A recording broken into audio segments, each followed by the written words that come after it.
Hello, 5th grade, and welcome to the tea lecture in the Straka kitchen.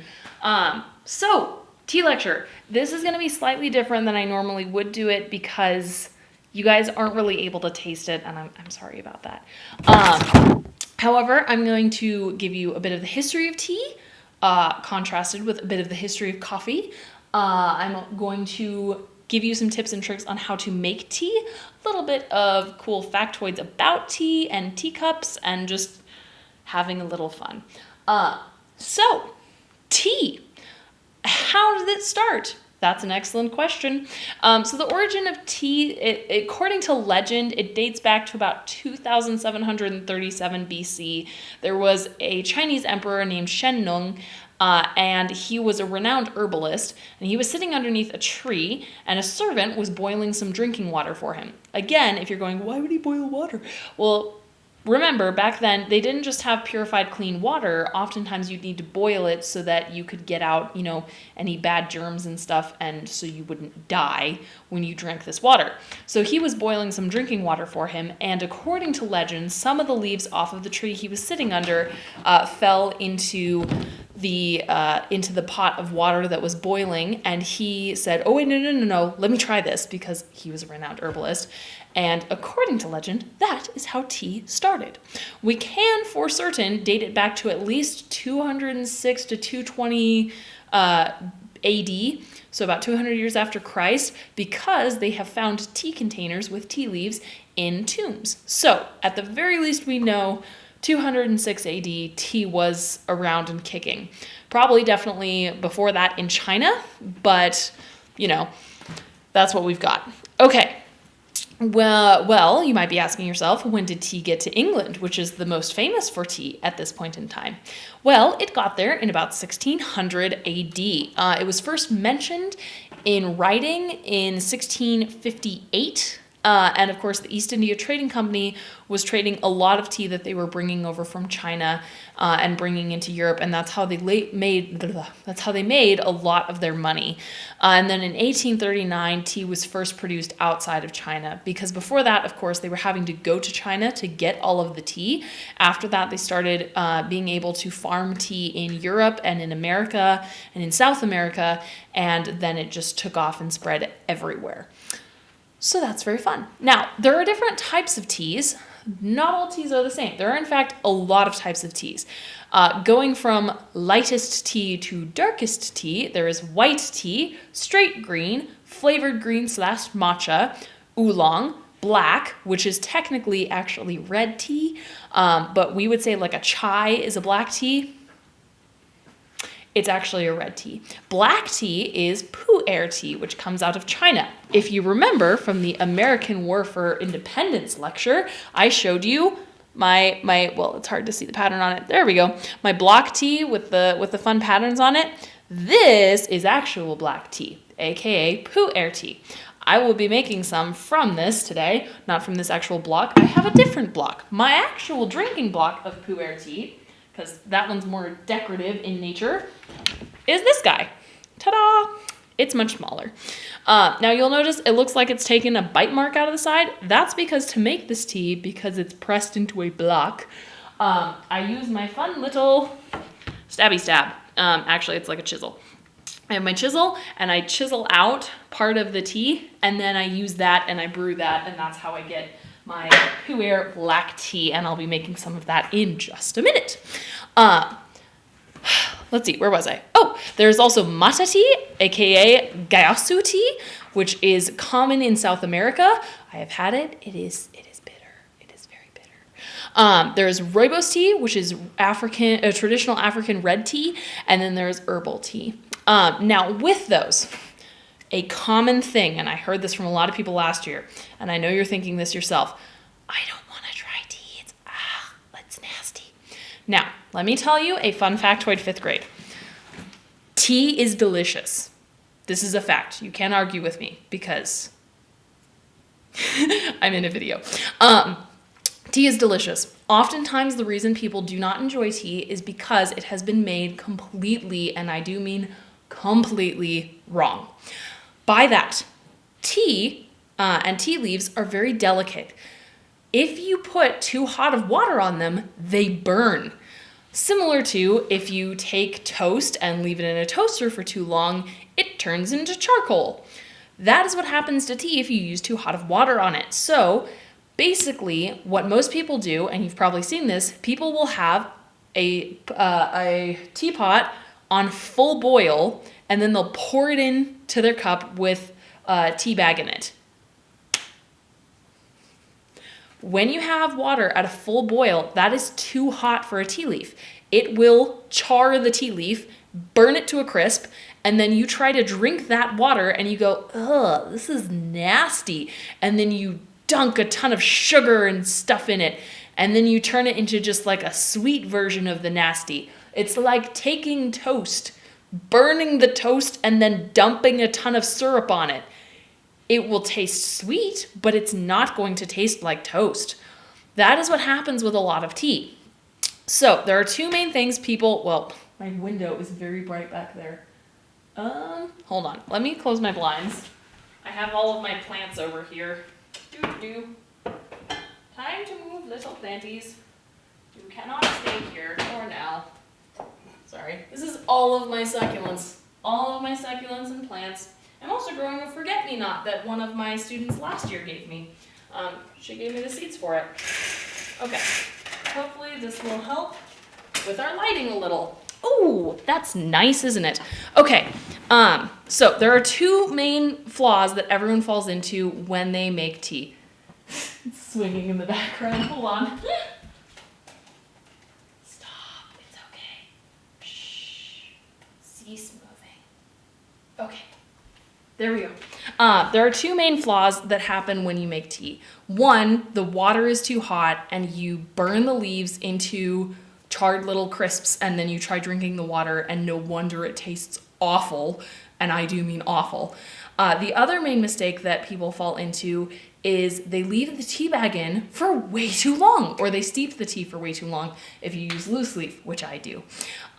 So these are the two main flaws, and we're going to talk about how not to do those things and actually make a delicious cup of tea.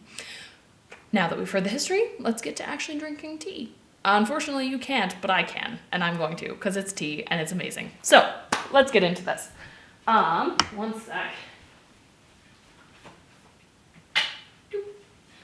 Okay.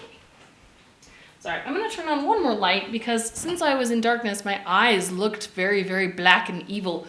Okay, 3 teas that I'm going to be doing today. First off is a traditional pu'er tea from China.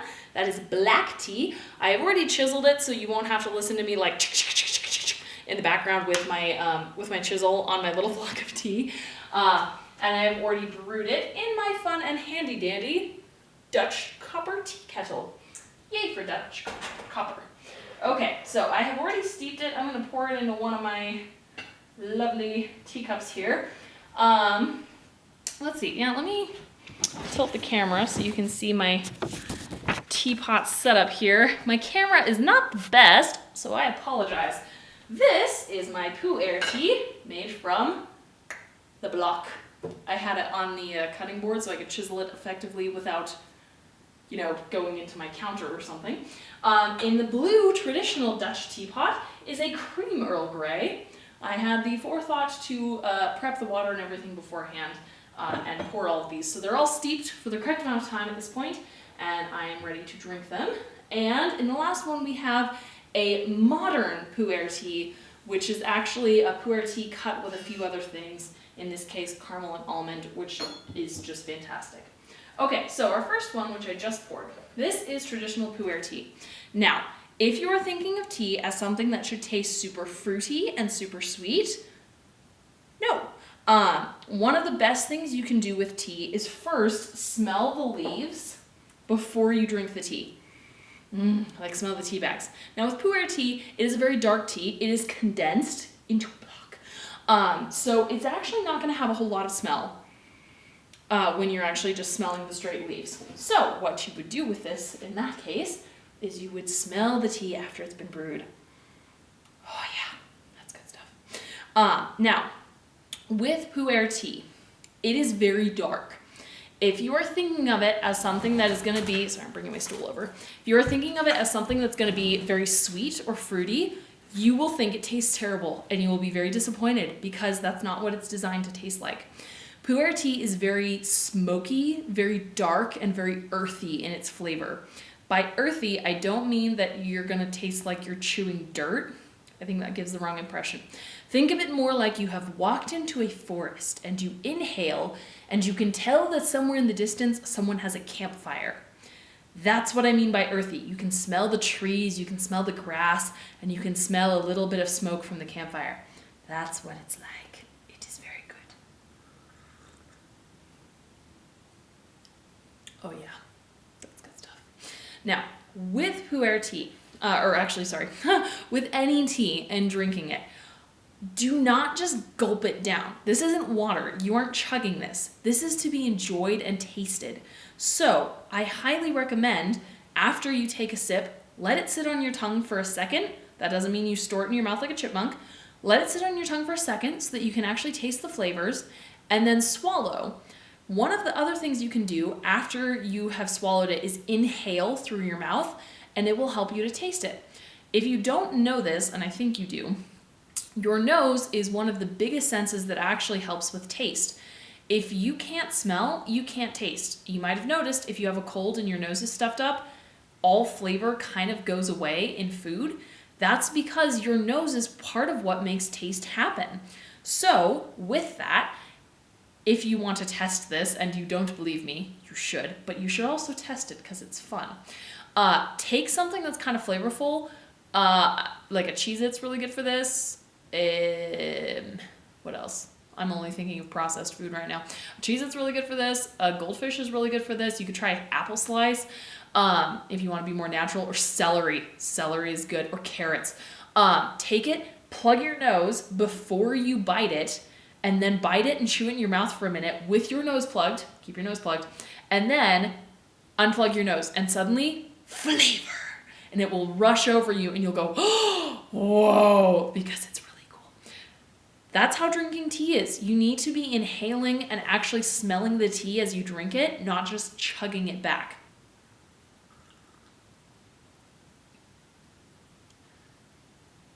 Yeah, it's good stuff. It's to be enjoyed. It's very good. It's delicious. One more, sorry. Oh yeah, that's good stuff. Really quick thing, factoid about tea drinking. And I believe Stephen Doherty and his family can confirm on this one. People do not drink their tea, hold on, like this, with their pinky raised. They don't do that. It looks crazy, and it's also really difficult to hold your teacup. Traditionally in England, you curl your first finger through the loop of the teacup, and actually you'll notice this with teacups. They have a second divot right there and then a divot right there. That's for your fingers to go in. Loop here, and then your, my middle finger goes in the bottom divot right there, and the rest of my fingers curl inward like that. And that way your teacup is well stabilized, and you also don't look weird.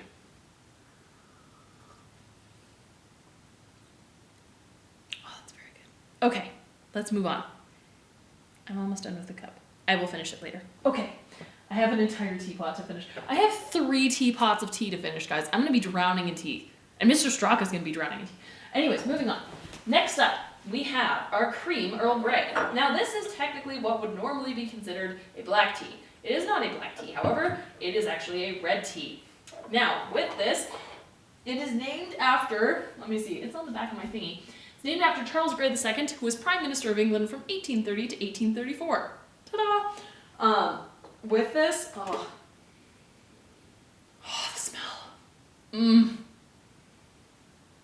It's very good. Yes. Okay, this is my favorite brand of tea. If you ever get to try it, it's amazing. Kai tea. This actually comes out of Idaho. It's northern Idaho. Wait, hold on. Where is it? I've been there. Hold up. It's a small farm in North Idaho, and I can't find where they say. I can't remember. It's just north of Moscow and Pullman. But anyways, so good. I found out about this brand when I was in college. Oh yeah. Because they had a small restaurant that was like a breakfast brunch restaurant right next to my college that I went to. And I went in to just get a quick breakfast one day before class was going to start, and I noticed they had a tea menu, and I was intrigued. So I looked at the tea menu, and I saw one that said Cream Earl Grey, and I went, oh, what is this? And the person said, it's an Earl Grey that comes from northern Idaho, and I went, ooh, I'm not sure that's going to be very good. And they said, it's cut with bergamot and vanilla, and I went, oh, gimme. So I tried it. It was amazing, and I bought some because it's fantastic. I constantly have it in my cupboard. I love it so much, and it's amazing. Bergamot is a citrus flavor. It's actually a flower, and I think they use Italian bergamot, if I'm not mistaken. So Earl Grey tea is a fairly dark tea, not as dark as well, I gestured to my block. Not as dark as a pu'er tea, but it is pretty dark still. What the bergamot does is it actually freshens it and lightens it so it doesn't get like murky and just all dark and then the vanilla smooths it out really nicely. So I have inhaled my tea leaves. I will now inhale my tea. Yes. Now, interesting thing with this tea, it's a very well-balanced tea.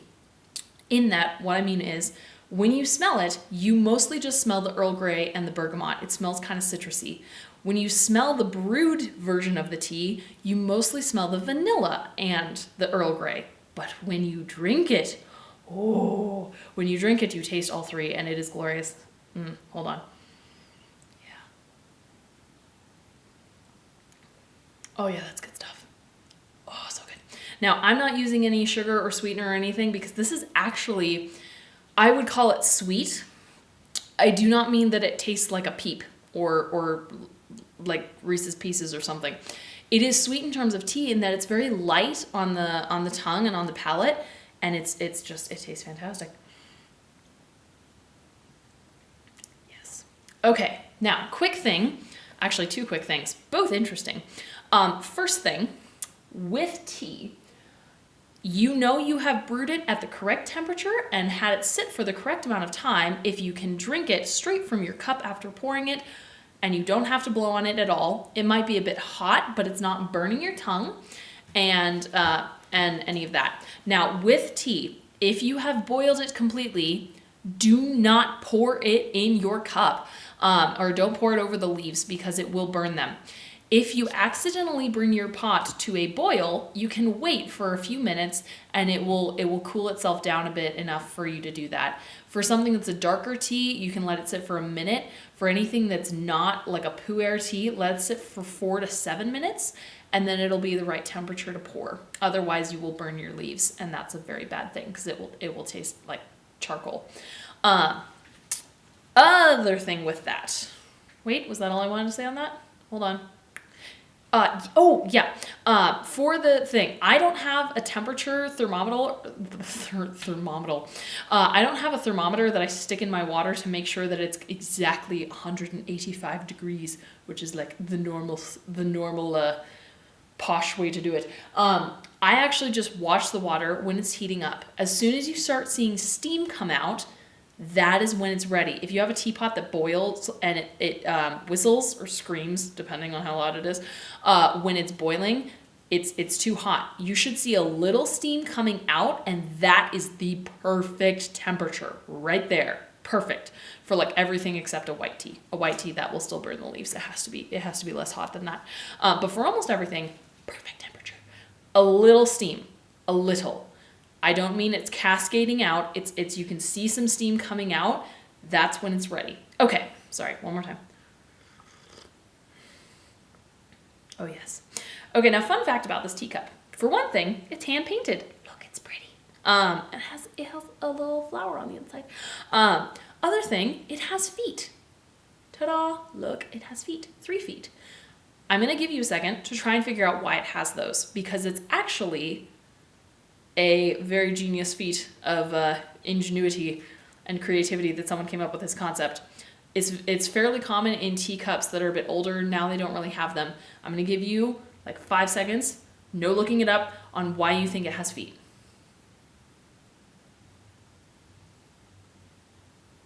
Okay, the reason is because With this, people were trying to make sure that the china on the teacup was as thin as possible, the porcelain.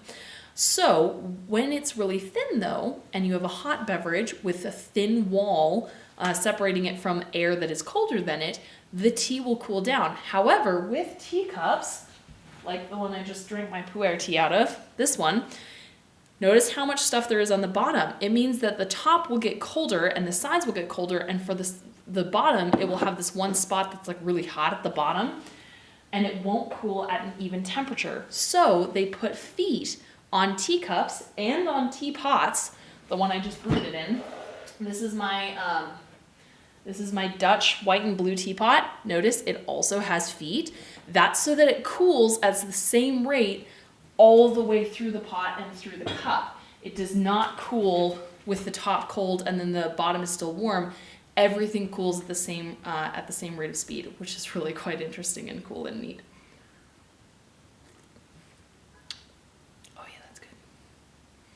Sorry, I just like sitting and enjoying my tea. It's so fantastic.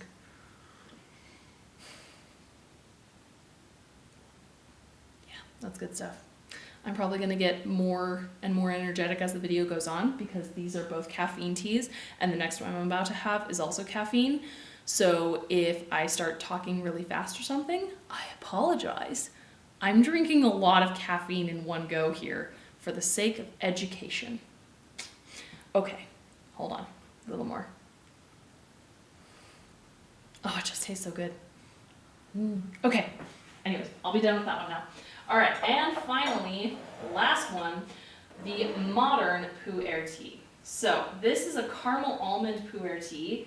It is quite dark. I'm not sure if I can angle the camera so that you can, yeah, if you can see that, this is a pu'er tea. It is very dark. I should have showed you the first one. It's also dark. But anyways, very dark in color, no? And that's because it is an actual black tea, not a red tea, which the other one I was drinking that I just finished, because it tasted so good, the Earl Grey, that one is technically a red tea, not a black tea, and so the color was a lot lighter. Oh, yes. Oh, hold on. I gotta smell my tea leaves. Okay, now with this one, this is actually the same brand as the other one, the Earl Grey. I found this one, and I fell in love. It is super good. This is the caramel almond pu'er. Oh, happiness. That's good stuff. Now with this one, they actually take the pu'er, because it is a very dark and kind of smoky tea, they add almond to smooth it out, just like they used vanilla in the Earl Grey. They use the almond to smooth it out and the caramel to add a little bit more of a flavor profile so that it's not all just the same thing. They didn't want to add something that was too fruity because that would really not actually taste like pu'er tea anymore. By caramel, I don't mean it has sugar in it. It has flavor of caramel, but not like sugar. Oh, and it smells fantastic. Okay, let's drink this one.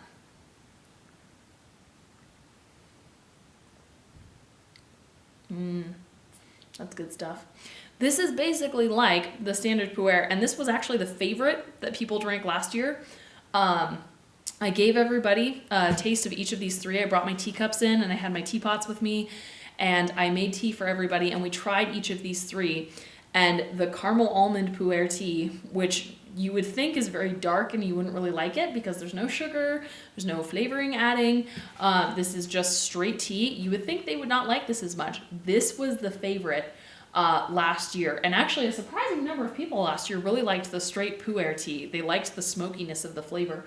And then the Earl Grey also was pretty popular because they're all just, they all taste fantastic. Yes. So this one has a lot of the same dark, kind of smoky flavors, almost more so than the pu'er.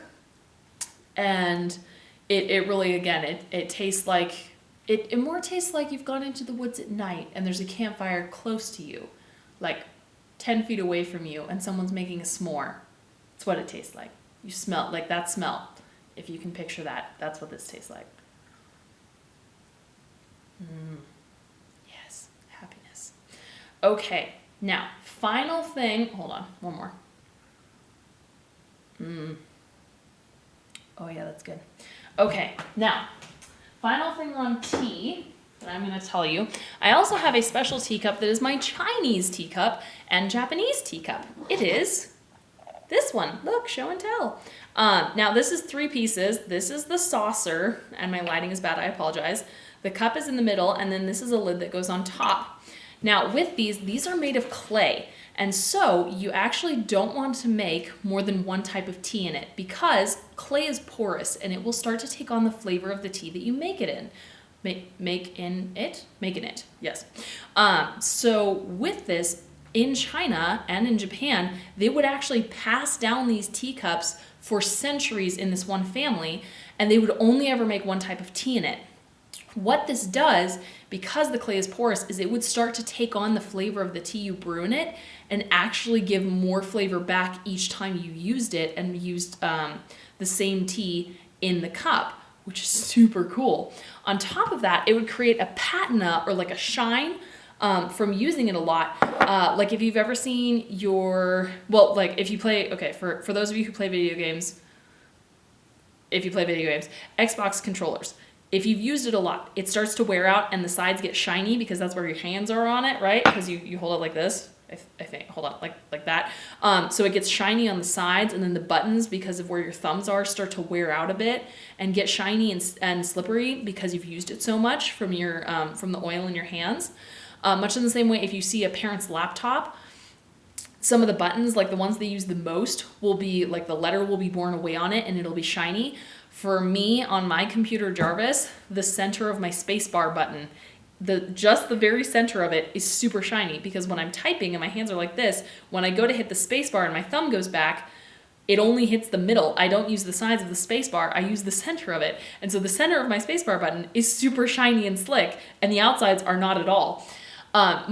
So all of that being said, that's what actually happens to these clay teacups after they get used for a long enough time, is they get shiny and very smooth.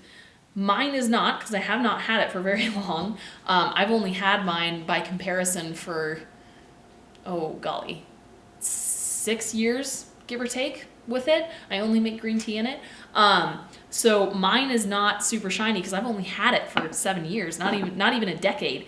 But with these teacups that you see, they have a shine around them. Patina is what it's called, and legend has it, and this is actually really cool because sometimes you can see this for yourself.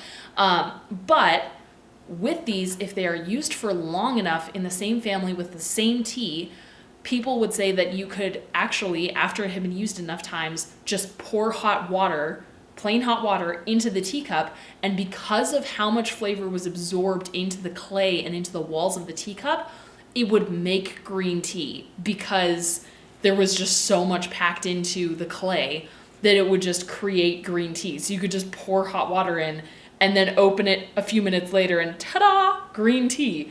Which, if that's not cool, I don't know what is. That is awesome. That is so cool. I don't think I could ever accomplish that with my teacup, but I can dream. Maybe my kids, if I have kids, when I have kids, I can teach them how to use this one teacup, and we can pass it along and get it to the point where it just makes green tea when you pour hot water into it. So there you go, that's fun. Okay, that is it with the tea lecture. I hope you enjoyed it. I'm sorry I was not able to make tea for you, and I'm sorry you didn't get to smell and taste all of these with me. Hold on, I want more of this.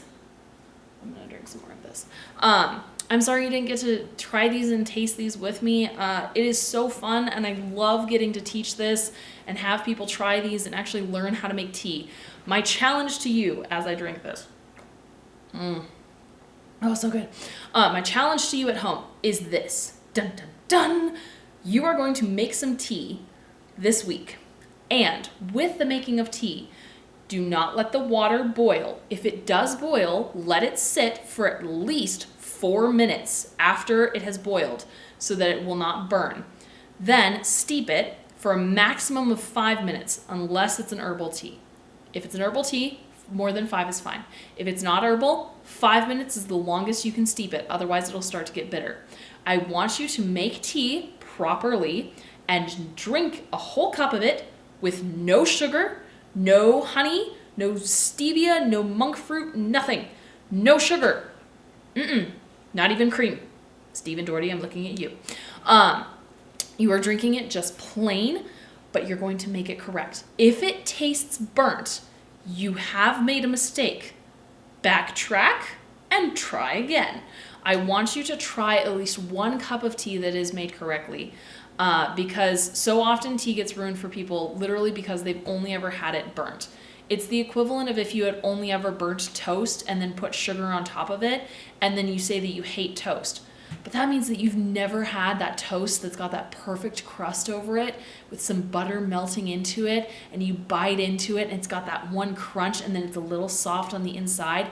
That means you've never had that, and you're writing off all toast is terrible because you've only ever tasted it when it was burnt to crisp. No. So your challenge at home: make a cup of tea correctly. Don't boil the water. Wait for steam to come out and then pull it off the heat. Let it steep for less than 5 minutes, 3 to 5 minutes. You can set a timer if you need to, or just keep an eye on the clock, and then try drinking it. Make sure if you're using a tea bag, you take it out after the 3 to 5 minutes, or else it will start to taste bitter and gross. So anyways, that is my challenge to you. That is your only history homework. There is no test on this because it's tea. We don't test on tea. Tea is amazing. Tea doesn't want to be tested. It wants to be drunk. So anyways, that is your only homework for history. I want you, after you've done this, and this will also prove if you watch this video all the way to the end, I want your parent to text me that you have in fact made tea correctly and tried it, and I want them to tell me what you thought of it. All right, that is it. I miss you all very much. I am very sad that I couldn't make tea for you and have you taste it and smell it, because part of what makes it so amazing is getting to smell it. And last year with the kids, sending the canister around and letting them smell the tea in the canister before we brewed it was, I loved seeing all of their faces because they would smell it and just, oh, I know, it's so good. So anyways, I am very sad that I couldn't make this tea for you, but I hope you try it at home because it's your homework, so you're required to. Try it at home. Have your parents text me to let you know you did, and tell me what you thought of it. Yeah. All right. I miss you all very much. I hope you have a wonderful day and enjoy your tea.